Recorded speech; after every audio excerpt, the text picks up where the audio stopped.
All right, are you there, Shelby? I am. Okay, let's do this thing. Welcome to World Building Wednesday. I'm Brandon Kennedy, and with me is Shelby Williams. Boom, and we're going to be implementing a structure to tonight's episode, and hopefully to the rest of the episodes. So, if you give me a quick little 2 minutes, we'll talk about the structure that we're going to have going on, and then we're going to jump into the topics for tonight. Sounds great. So, for now on, what we'll be doing is at the top of each World Building Wednesday, we'll try and find something relevant to the world building community or to dungeon masters or, people running tabletop games and just talk about something media related that's pretty big out there. And just have a 10-minute discussion on it at the top of each episode. And then for 20 minutes, and we'll stick to this time now, we are going to dive into the main subject of the night's episode. And then we'll close out with doing some viewer mail or answering questions if we get any. We don't have any today, so we're going to take the full 20 minutes to dive into Promptober. But with that, we are going to get started. So, I'm going to introduce the topic real quick, and then I'll put on our 10-minute timer. You all know that we love Mr. Matt Colville on this channel, and what Matt Colville put out a video today called Splitting the Party, explaining when you should do it and when you shouldn't, mostly coming up with situations of being in favor of like when you split the party. If anybody watches my dungeon mastering style, you know that I consistently have my players split the party, and yeah, we're just going to dive into that. So I'm going to hit the start time on that topic. And Shelby, was there anything you wanted to preface, like talking about splitting the party? Because you play in two of my groups, and you're in one of the groups that always does split. Well, first, Brandon, is it ever wise to split the party? I think so. I mean, of course, the knee-jerk reaction, and Matt talks about it, is like, oh, don't split the party ever, don't split the party ever. But why do they say that? And so one of the points Matt brought up in the video is the knee-jerk reaction for not splitting the party is that you're halving your effectiveness, you're cutting it in half. Your action economy, the multiplicative power of your characters when they're together, and when you split the party, you lose that potential. And that when you walk into an encounters, especially when you're running like pre-made wizards encounters, like the Sunless Citadel or things, like out of the Tales from the Yawning Portal, is that the encounters are the encounters, that the encounters don't know that the party has split up, but I think it becomes a totally different beast when you're in a homebrewed, home-crafted game. And why I wanted to talk about it on World Building Wednesday is because I believe there are elements inside of your world that you can build into the world and that contribute to the storyline and the narrative of your game that, can merit splitting the party. If you challenge each of the players morally between saving their friend that they care about or stopping this evil plot off over here, and that it's a really hard decision, I am completely in favor of the party saying, God, we can't decide which one of these to do, and it's very important to all of us. Let's go be heroes. You take care of that. I'll take care of this. Whatever happens, happens. And I would agree with you. Narratively, that could be awesome. However, I think you're right in that there is a knee-jerk reaction to splitting the party. However, I think it really boils down to is a lot of DMs are not good at doing a split party. They get I guess blinders is the word I would use. They get tunnel vision, and a bad DM will have half of the party bored out of their mind while the rogue does his thing, while the rogue is having the time of his life, where it's a juggling act that just you have to do well or the balls all come falling down, right? Yeah, definitely. I think that really is the key, is learning how, as a DM, learning how to juggle that to where it's not necessarily bad. It does make, as you said, it does make you half of effective if you throw. And real quick on that, like what you were saying, it's important. So half the party, will be bored, and half of the party will be like doing something if you split the party. And that's why I say it actually does come down to a world building thing and how you set up the nature of your world to contribute to the narrative of your story. If you're in a dungeon and it's just like one player can go off and solve this dungeon and find the treasure and run back, and it's like, cool, we got it, guys, that's great, we're done, I beat this, we're good. Yeah, you are going to have a bored party for when they split up. But if you put an element inside of the dungeon that doesn't solve the dungeon but helps contribute to it, and then same thing with like anything like building the party. If you have a entire narrative running throughout your campaign and throughout your world, when the party splits up, if everything that other group is doing isn't solving the story but is contributing to the story, the other part of the party, if you've done your job properly, will be engaged enough to listen of like, oh, I'm not involved with this, but this has heavy, reaching effects back to my character of like what's going on right now. So I need to, pay attention. Or just generally, I'm having fun listening, and I'm intrigued as this mystery, slowly unraveling itself. And these are elements now that we have as a player group that I might not have as my character, but we can work together to incorporate and share the information amongst our characters once they get back to the group. Well, I also think that there is a timing, and I know you do this naturally, and you probably don't think about it, but there are certain, lack of a better word, key points, tombstones, keystones is the word I'm looking for, where you can stop and move to the other party and do a flip-flop. And as a DM, you got to recognize those. Is there any type of strategy that you use for that?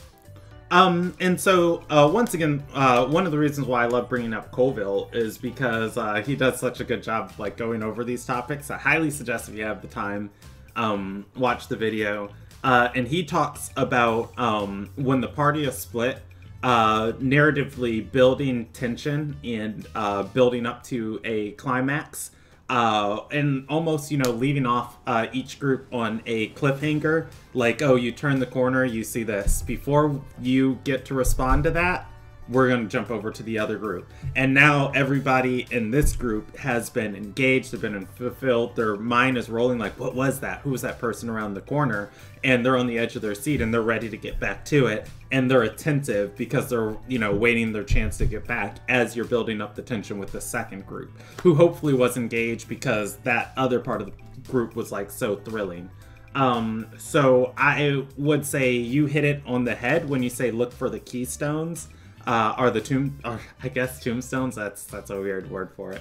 Look for the key moments where, you're about to have that great reveal, and wait to move the rest of the party to that moment of you might be able to get both parties in line right where you need them to. So just right before you get to those heavy reveals, don't be afraid to say, all right, we're going to pause here, and then we're going to, go to this group. And if anybody ever gets mad of like, oh my God, and it's like, well, you guys split the party, you know, you did this to yourself, so, you know, and you can bring that energy into, like, just like, oh yeah, and kind of, like, encouraging people more to, like, stay together if you want that sort of thing of, like, you don't want to have to deal with two groups of people.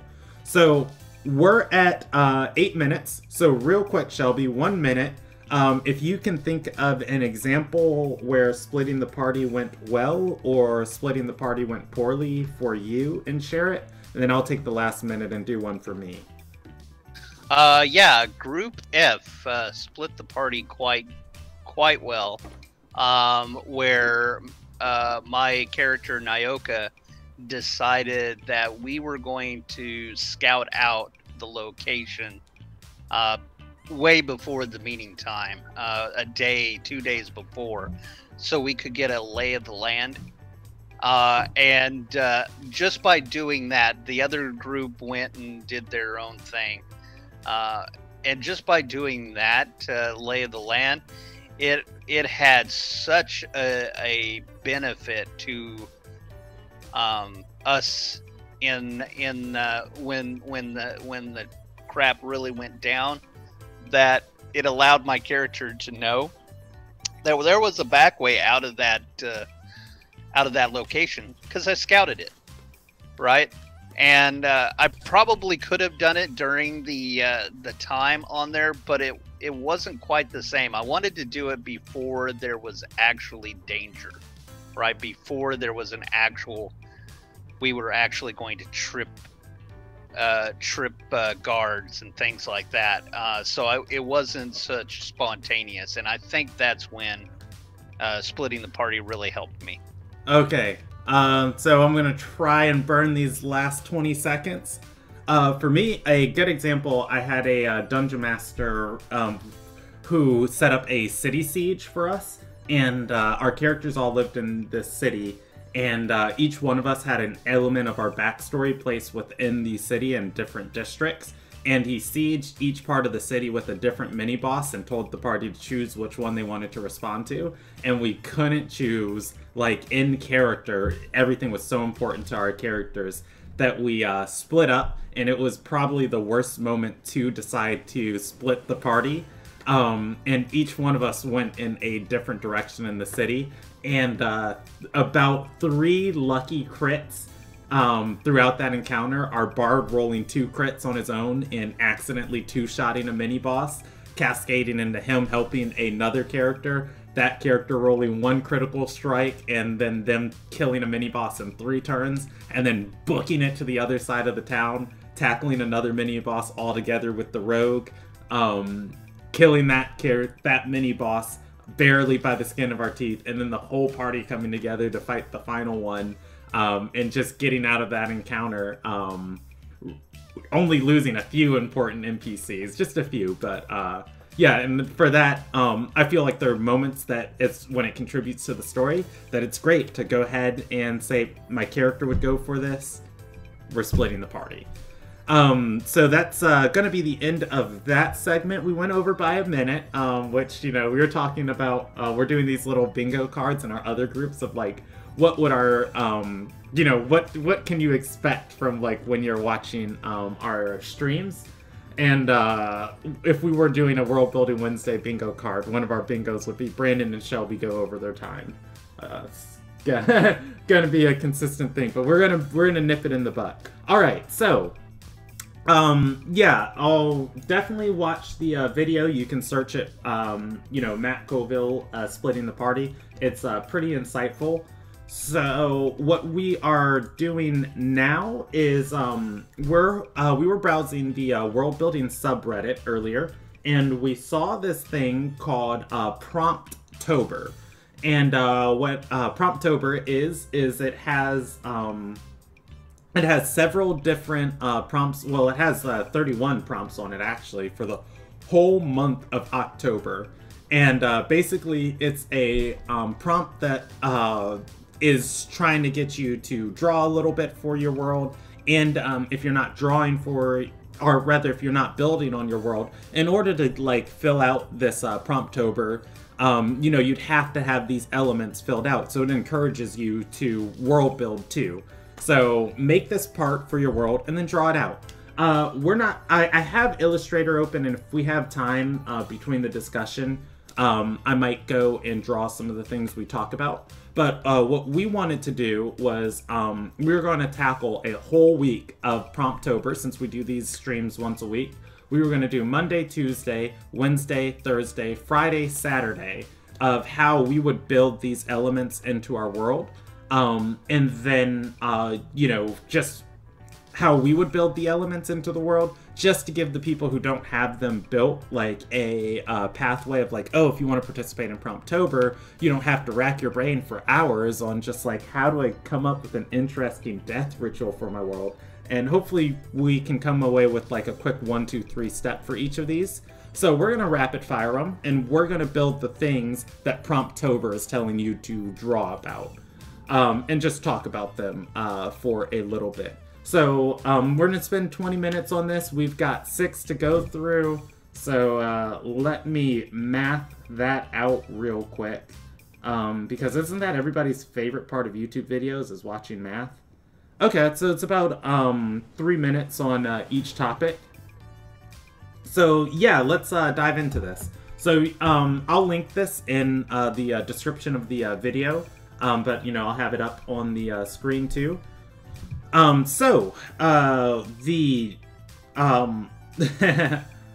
closed my timer. Alright, so there we go. So, the first one, and we're already going to be past this if you've been following Promptober, is going to be Monday. Draw your world's non-human sentient occupants. For me, this is a little bit easier because everybody knows who watches the channel. I do a lot of stuff with D&D, and a lot of like my writing is centered around my Dungeons and Dragons campaign. So I'll for this instead, I'll take and do a book that I'm working on. My world's non-human sentient occupants. A lot of the stuff that I write is human-oriented fantasy, but of course, you know, there's got to be other different races or beings in there. And my book Godsent that I'm working on, what I thought about of like what else is in this world with them, it's the early periods of human history, about the time that humans are subjugating and domesticating animals. And so just because it's a fantasy setting, you can always take things a step further. And I tied in, you know, dragons, domestication of animals, and the magic system all into one. Of the humans in this world, they go about these rituals to just kind of have like this voodoo insight into the future. And as they do these rituals, the byproduct of these rituals turns, you know, the ash of these fires that they do. Dragons are byproducts of this. They're not, you know, they're not intentionally making dragons, but as they glimpse into the future with this ritual, they've, you know, these beasts are created haphazardly as a byproduct. And then then the cultures that don't have this ritual band domesticate them. And so they're ash-forged beasts that, you know, roam throughout the world. And thematically, they're closer to dragons in look, but, you know, they come in all different styles. And the steps that I went to, you know, create those is I said, all right, what's the dominant society in my world? As far as like, where do humans stand? Are they in charge of the world? Are they broken? Are they new? And from like, where do they stand? And what type of influence are they exerting over the world, or is the world exerting over them? I looked for those areas of contention and then said what other sentient races would exist within in relation to humans, because it's always very easy to place humans in your world.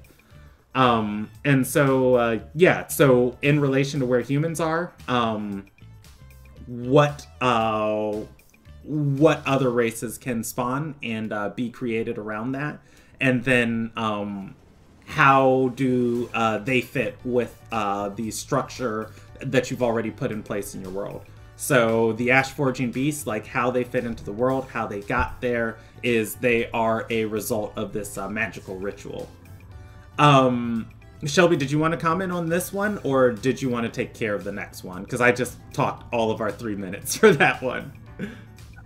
Really quickly, the good thing about number 1 is that D&D has a list of races. Yeah, definitely.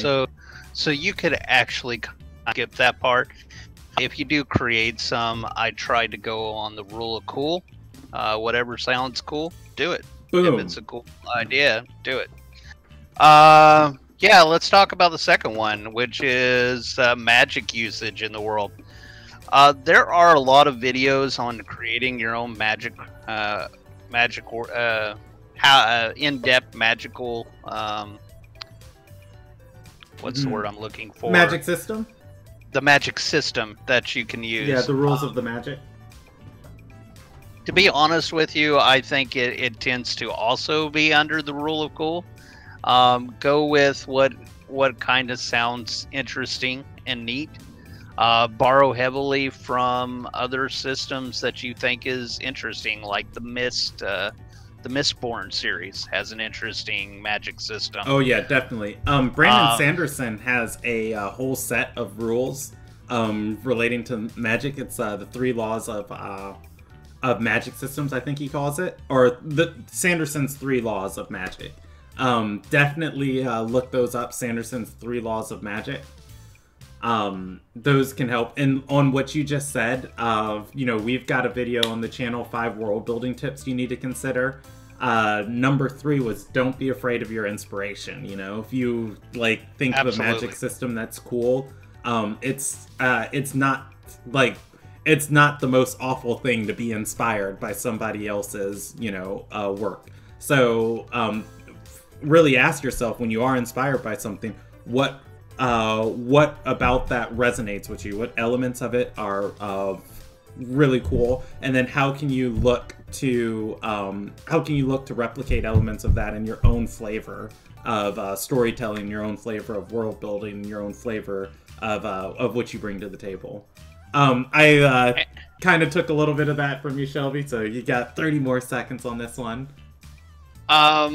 No, we can go ahead. Let's go into the village. All right, so this is where I think you should actually start and do stuff. It's whenever you're world building, this is the best place to start. Start with a town, and I know I sent a link to Brandon about Monarch Factory had some great ideas on that. That's a YouTube channel, Monarch Factory, and yeah. And I highly recommend you watch that particular episode because it does give you some ideas on making a village. But that's where I would go to do that. All right. Yeah. So Monarch Factory, she uses sperm was the acronym she uses. Yeah. I wasn't going to go through that, but yeah, that's exactly what she uses is the acronym. Yeah, and she has a great just layout of just like, okay, this is how I start making a town. And she answers 5 questions. And as she answers those 5 questions, that her whole town comes to life. And then, I guess we'll just go into the next one from there. A cultural rite of passage. And look at us, Shelby. We're ahead of time. We're doing so good. We're going to slow down here because I think the last 3 are the most interesting. Yeah. All right. So a cultural rite of passage. I'll talk about one that is in our D&D world, the Ilderon Tales, our homebrew setting, and how I came up with it, and then hopefully within that talk, finding steps to help somebody else come up with one. So in the eastern nation of Ardor Sarai, there is a cultural tradition of young boys and mostly young boys they keep falcons, and they release the falcons when they turn 16. Of just like, they raise the falcon, it teaches them, you know, responsibility and other important traits, and then once they turn 16, they there's these things called guiding stars in the world, which are basically stars that represent a principle that randomly appear in the night sky, kind of like a meteor or Halley's Comet, except they're stationary, and there's no set schedule of like when these stars appear. They just randomly appear overhead, and they represent a certain principle. And so when kids reach a certain age and they're releasing their falcon, they pick a guiding star that represents, you know, a principle that they've learned raising that falcon, and then release it into the wild. And so how I came up with that rite of passage was I looked for elements in my world of saying, of when I built the culture of Arter Sarai, I took and said, these things are important to this culture. These principles are important to this culture. And one of them is freedom. There is Arter Sarai has gods that were mortals that, you know, ascended to godhood. And one of the first mortals that ever did this was the god of the sky, Gale Song. And freedom is a huge principle of his. So the idea of like, well, what best represents, you know, freedom is if you love something, let it go, you know, allowing it to be free. And then I took and looked of just like, okay, how can I incorporate that into a culture within my world? And as far as like how the world goes, my world's a matriarchy. So, you know, animal handling and just generally tending to beasts and things like that would be like second tier professions. So this, as most women would go on to become legislators or councilwomen or major members of the government. So then this tradition of raising a creature and then letting it go free would kind of be like would kind of get like passed on to male professions, and then would just kind of slowly imbue itself in the culture as like a tradition of like young boys of they would raise a falcon as like you know, their pet, and then releasing it and learning that principle of how important freedom is to Arter Sarai and letting it go. And that's their cultural rite of passage. And so tips for you on how to find those elements is, you know, ask like what's important to your society. You know, rite of passage is something that's recognizes a rather fresh-nosed person becoming somebody who's experienced, you know, a kid becoming an adult. And so those moments are most often when somebody hits a certain age or somebody understands a certain lesson in life, and then how society recognizes that. So a quick thing I didn't talk about is when the kid releases the falcon, you know, they have an older family member there with them witnessing this, and a younger family member with them there witnessing it if there is a younger family member. And then, you know, those are the two witnesses that have witnessed this rite of passage. So lots of rite of passages will have some form of proof evident with them. You know, bar mitzvahs have like lots of other people, quinceañeras have lots of other people involved in this cultural rite of passage. And I would look to reinforce an idea of your world or your culture through this passage in a minor way of just like take a single element of like what defines this culture and look on how this cultural rite of passage can reinforce that, and then properly apply it. Maybe not everybody goes through the rite of passage, you know, like how by the time I was done with mine, it boiled down to just young boys like went through this.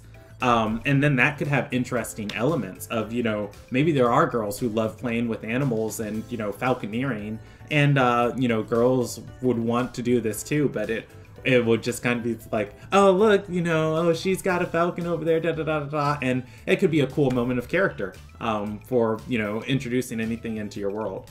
So yeah, that is we were 2 minutes early on that one, and I went 1 minute over, so we're still doing pretty good. So Shelby, do you want to take a custom surrounding birth? And that's Friday the 5th. So whenever you're drawing up something, asking questions is the best way to go. You will be surprised on the information that you will get out of your culture, or out of your race, or out of your D&D world, by just asking questions. One of which I had a race that I answered the question, when they're married and have kids, how does that look like? And I started down a rabbit hole, and next thing you know, I answered a lot of questions about this particular race. So whenever you do that, you know, birth actually can be part of that, right? And I created a race that I asked myself, you know, if family is important to this race, do they have single kids, or do they have more than single kids? Are there triplets? Are there quadruplets? Is it a litter, right? And I answered that question, right? And then, well, what is it about that question that makes that interesting? You can do that. When you start asking questions, you can actually get more out of it.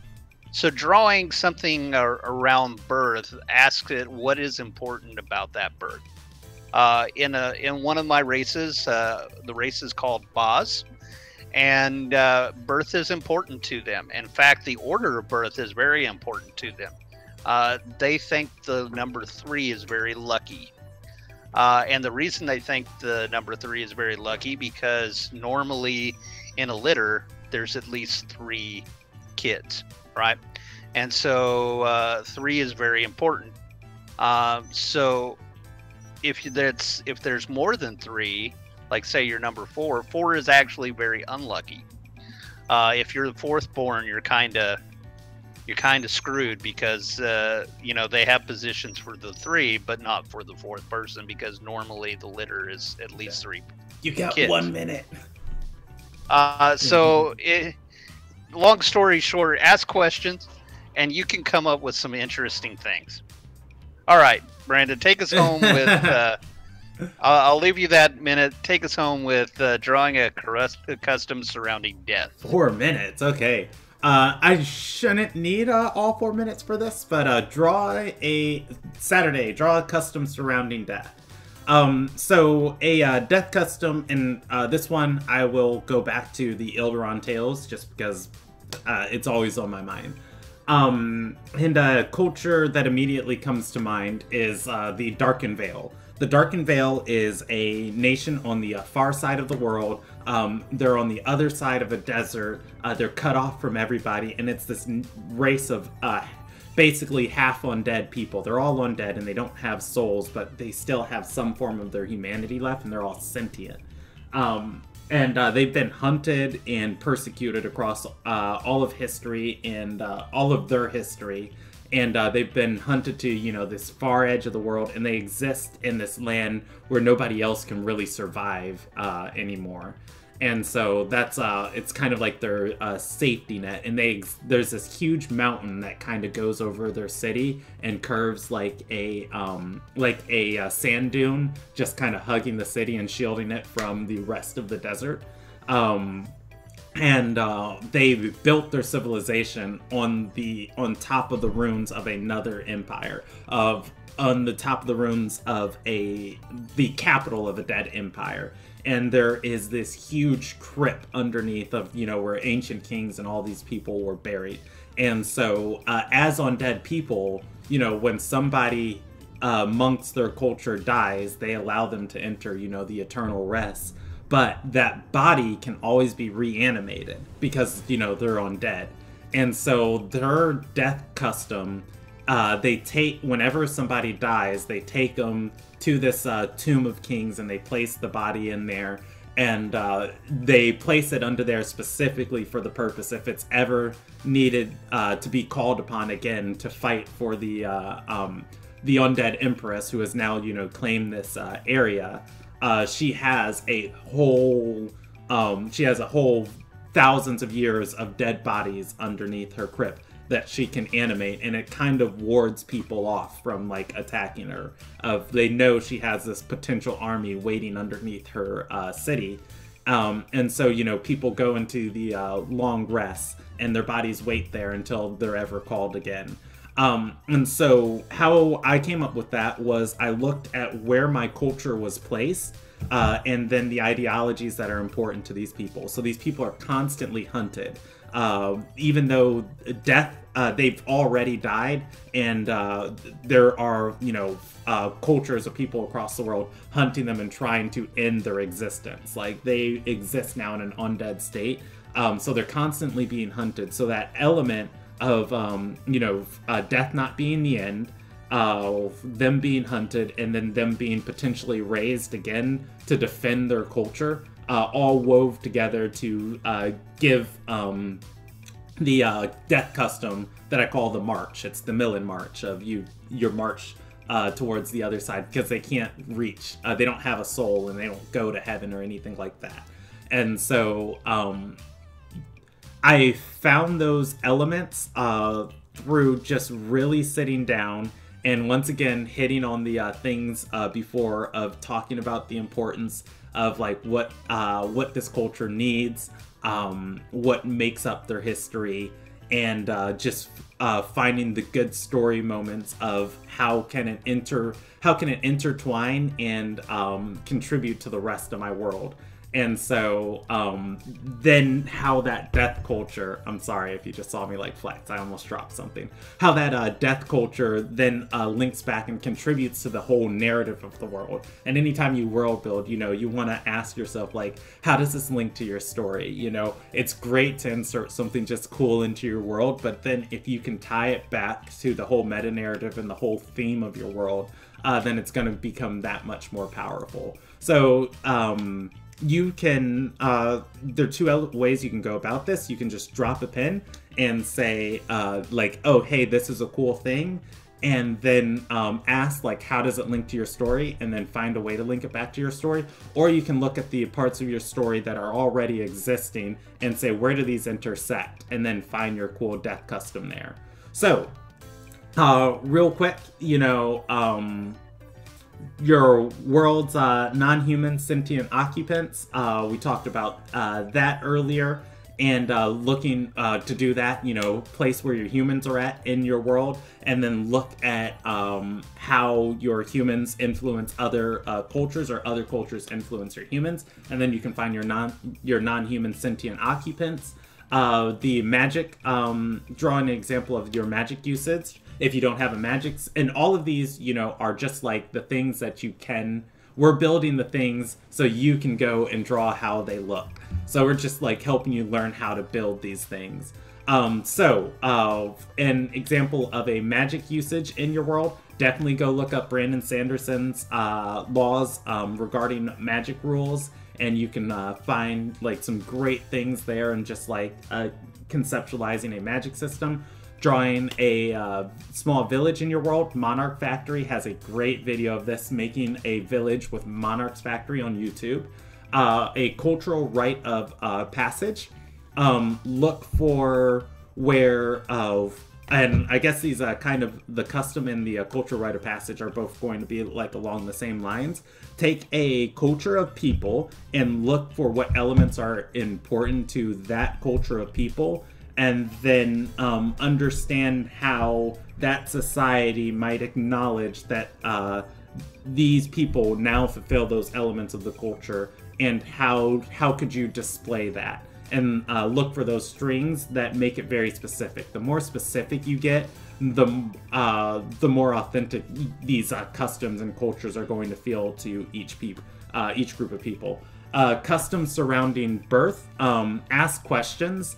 of you know, you're dealing with fantasy races. You know, not everybody is a mammal, and so asking, you know, like, all right, what goes into, you know, birth and conception and everything of this culture, and with that mythos, like, how would they look at the whole process different? A custom surrounding death. Look for and this one, you know, is going to harken back onto a cultural rite of passage. Look for elements within your story of, and I guess this would be the opposite end of the cultural rite of passage, of what's important to that culture and how does death affect what's important to that culture. And then once you have that, try and tie it back to the whole theme of your world and how that nation interacts with other people. Yeah, so next week we'll tackle the 7th, the 8th, the 9th, the 10th, the 11th, 12th, and 13th on World Building Wednesday, Promptober number 2. We're a little bit over time, but we didn't have viewer mail today, so that's, you know, why we went so long. We'll probably look at this a little bit more in depth, and we'll be a little bit more concise next time we tackle this. So thank you for watching. I've been Brandon Kennedy, and with me is Shelby Williams. Boom. All right, and we'll see you guys next week. If you have any questions or you want to comment about like anything we talked about today, comment, man. I've been doing really good about responding to people's YouTube comments on the videos, so I love them. You know, I only get like one a week, so God, would love to hear anything. Maybe we'll feature it if we don't get any like questions next week. All right, have a great day, and we'll see you next week. Bye.